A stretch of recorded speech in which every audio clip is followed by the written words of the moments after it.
All right, hi guys. As promised, I am posting a video to help you guys with your homework problems number 3 and 4. So I'm going to try and make this pretty fast. What's different between these problems and the ones you guys did in numbers 1 and 2 and number 5 on your homework is in this situation, they're giving you volume and asking you to find height. So we're still going to use the formula we came up in class today, which was volume equals area of the base, which is pi r squared. And then to make that volume, we're going to multiply it by height. So we're still going to use this formula. So down here on this problem, I see that volume is 550. So I've got 550. Oops, that's 555. So 550 is my volume. So that needs to equal, according to my equation, pi. In this situation, my diameter is 10, which would make my radius 5 squared, and then times height. But I don't know what height is yet, so I'm just going to write times h.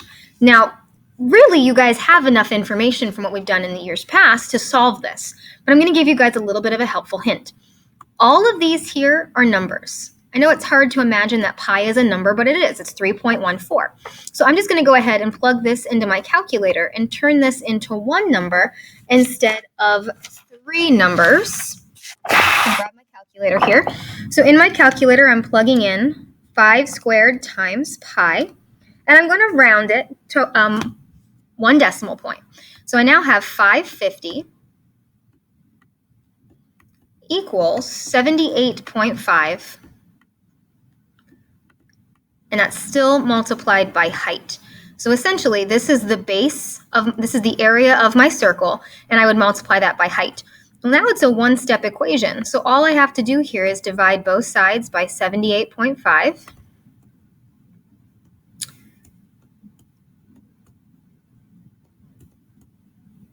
And I can find out, let's see, 550 divided by 78.5.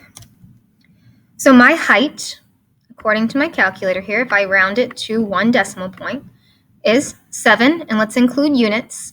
My units here in this situation are actually just inches because it's not area and it's not volume. So we don't put an exponent on our variable. Now, if that makes sense, stop the video, go do your homework. If you'd like to see another example, I'm going to do another one over here. So here again, I have my volume, but I don't have my height. So I'm going to continue to use this equation and just fill it in. So I know volume, it's 25,000. Sorry about the writing. I have to use my mouse for this since it won't work on my board. 25,000 equals pi. In this situation, my radius would be 13 because 26 is my diameter. 13 squared times height. So this part right here indicates the area of my circle. And those are all numbers. That says 3.14 times 13 squared. So I'm going to plug that in my calculator. 13 squared times pi. And all of this together, what my calculator spits out to me is this is 530.9. 530.9. But we still have that variable there because I don't know what h is. So I'm still multiplying by h. And if I look up here at my equation, remember we used to draw lines down here? I still have our 25,000 on this side. So I want to solve for h. I'm now down to a one-step problem. So I divide this side by 530.9. Throw back to the old days. This gives me Mr. 1. And then I divide it on this side as well, 530.9. Plug this into my calculator, 25,000 divided by 530.9. And my height is equal to 47, and if I round correctly, 0.1. And my units here are feet. Again, this is not area or volume, it's just the side length. So no exponent on my units.